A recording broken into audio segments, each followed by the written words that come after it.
So hi hello வணக்கம் and welcome back to இனி ஒரு புது வீடியோ. ஸோ இந்த வீடியோவில் நீங்கள் பார்க்க போகிறது கம்மிங் ஜூலை 10 வந்து பார்த்தீங்க அப்படின்னா TNEA 2024க்கான ரேங்க் லிஸ்ட் வந்து ரிலீஸ் ஆக போகுது. சரிங்களா? ஸோ இப்போ வந்து பார்த்தீங்கன்னா ரேங்க் லிஸ்ட் ரிலீஸ் ஆகிறதுக்கு இன்னும் ஒரு 10 days இருக்குது.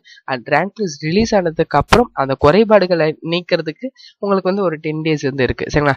சோஃபார் உங்களுக்கு 20 days வந்துட்டு உங்ககிட்ட இருக்கு இல்லையா? ஸோ இந்த 20 daysல நீங்கள் கண்டிப்பாக செய்ய வேண்டிய ஒரு சில விஷயம் என்னென்ன அப்படின்றத நான் இந்த வீடியோவில் சொல்லியிருக்கேன். வீடியோக்குள்ளே போகிறதுக்கு முன்னாடி நீங்கள் இதற்கு நம்ம சேனல் சப்ஸ்கிரைப் பண்ணால் மறக்காம சப்ஸ்கிரைப் பண்ணிக்கோங்க. வாங்க வீடியோக்குள்ளே போகலாம். ஸோ இப்போ வந்து ஃபர்ஸ்ட் ஆஃப் ஆல் வந்து பார்த்தீங்க அப்படின்னா இந்த அதாவது பிஃபோர் ஒரு 10 days அண்ட் ஆஃப்டர் ஒரு 10 days வந்து இருக்கு, 20 days இருக்கு. இந்த 20 daysல நீங்க செய்ய வேண்டியது ஃபர்ஸ்ட் வந்து பாத்தீங்க அப்படின்னா சாய்ஸ் லிஸ்ட் வந்து நீங்க ப்ரிப்பேர் பண்ணி வச்சிருக்கணும். வை பிகாஸ் நான் ஆல்ரெடி சொல்லியிருப்பேன், மேபி உங்களுக்கு வந்துட்டு 20க்கு அப்புறமேட்டு வந்துட்டு 22 அல்லது 26 ஆஸ் பர் போன வருஷம் ஷெட்யூல் மாதிரியே வந்து வந்துடுச்சு அப்படின்னாலும் ஒன்றும் நம்ம இது பண்றது இல்லை.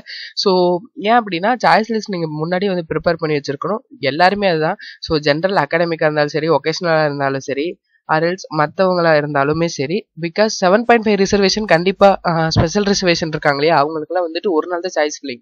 ஸோ ஜென்ரல் இருக்கவங்களுக்கு கூட உங்களுக்கு 3 days வந்து சாய்ஸ் ஃபில்லிங் இருக்கு. பட் எனிவே நீங்களும் வந்து ப்ரிப்பேர் பண்ணி தான் வச்சிருக்கணும். ஸோ அந்த ஸ்பெஷல் ரிசர்வேஷன்ல இருக்கவங்க கண்டிப்பா ப்ரிப்பேர் பண்ணி தான் வச்சிருக்கணும். அப்போதைக்கு உங்களுடைய சாய்ஸ் ஃபில்லிங் லிஸ்ட்டை வந்துட்டு ஆல்டர் மட்டும் தான் நீங்க பண்ற மாதிரி இருக்கும். நான் ப்ரீவியஸ் இயர்ல இருந்தே அதான் சொல்லிட்டு இருக்கேன். சாய்ஸ் லிஸ்ட்டை நீங்க ஆல்டர் பண்றதுக்கு மட்டும்தான் உங்களுக்கு அந்த டேஸ் வந்துட்டு இருக்கு.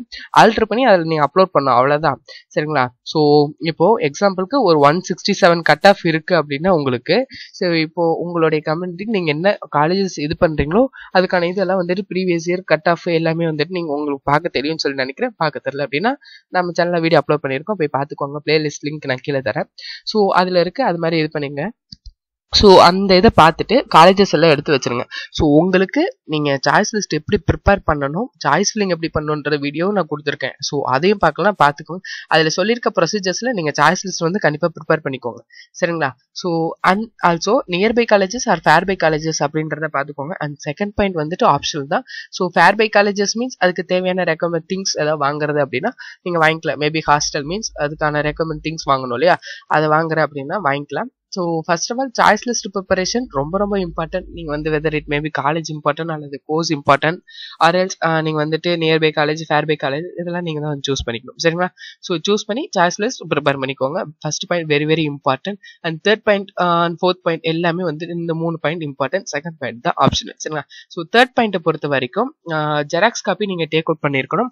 ஸோ அதாவது ஒரிஜினல் டாக்குமெண்ட்ஸை நீங்கள் வந்துட்டு உங்களுக்கு அலாட்மெண்ட் வந்ததுக்கப்புறம் டென்டேட்டிவ் அலாட்மெண்ட் கன்ஃபார்ம் பண்ணதுக்கப்புறம் ப்ரொஃபஷனல் அலாட்மெண்ட் வரும். ஸோ அந்த ப்ரொஃபஷனல் அலாட்மெண்ட்டை நீங்கள் வந்துட்டு அதே காப்பி எடுத்து வச்சிருக்கணும். ஒரு நிறைய காப்பீஸ் எடுத்துக்கோங்க.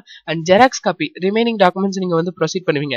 10th mark sheet, 12th mark sheet, 11th mark sheet and community certificate, income certificate, nativity certificate, இது மாதிரி டாக்குமெண்ட்ஸ்லாம் அங்கே ப்ரொசீட் பண்ணுவீங்க. ஸோ அதுக்காக அதையும் வந்து எடுத்துக்கணும். நான் ட்ரான்ஸ்ஃபர் சர்டிஃபிகேட், டிசி ரொம்ப ரொம்ப இம்பார்ட்டன்ட், பார்த்துக்கோங்க. சரிங்களா?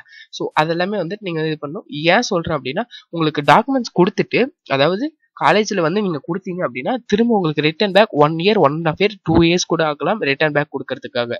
ஸோ அது வரைக்கும் நீங்கள் அதை யூஸ் பண்ண முடியாது. சப்போஸ் வேற எதுக்காக தேவைப்படும் இல்லையா, அதுக்காக தான் நீங்கள் வந்து ஜெராக்ஸ் காப்பி அதை எடுத்து வச்சுக்கிறது ரொம்ப ரொம்ப இம்பார்ட்டன்டான விஷயம். ஸோ ஃபோர்த் பாயிண்ட் வந்து பார்த்தீங்க அப்படின்னா ரெக்கமெண்டட் ஃபீ ப்ரிப்பரேஷன். ஸோ இப்போ கவுன்சிலிங் நீங்கள் போட்டிங்க மீன்ஸ், ஸோ அந்த உங்களுக்கு அலாட் ஆன காலேஜஸ், இப்போ எக்ஸாம்பிளுக்கு வந்து பார்த்தீங்கன்னா கொங்கு இன்ஜினியரிங் காலேஜ் உங்களுக்கு வந்து அலாட் ஆயிருக்கு மீன்ஸ், ஸோ இப்போ ஃபர்ஸ்ட் கிராஜுவேட்டாக இருந்தீங்க அப்படின்னா ஒரு 47,000 அது மாதிரி வந்து கட்ட சொல்லுவாங்க. ஸோ அதுவே வந்துட்டு பார்த்தீங்க அப்படின்னா நான் ஃபர்ஸ்ட் கிராஜுவேட் மீன்ஸ் உங்களுக்கு 50,000 கிட்ட வந்து கட்ட சொல்லுவாங்க. சரிங்களா? ஸோ 45 to 50,000 நீங்கள் வந்துட்டு எல்லா காலேஜஸ்லையுமே இதே ப்ரொசீஜர்ஸ் தான். ஸோ நீங்கள் வந்து ஒரு செமஸ்டர் ஃபீஸ் வந்து பே பண்ணுற மாதிரி இருக்கும். சரிங்களா? ஸோ அந்த அமௌண்ட் வந்து நீங்கள் வந்துட்டு காலேஜில் இமீடியட்டாக கட்டுற மாதிரி இருக்கும்.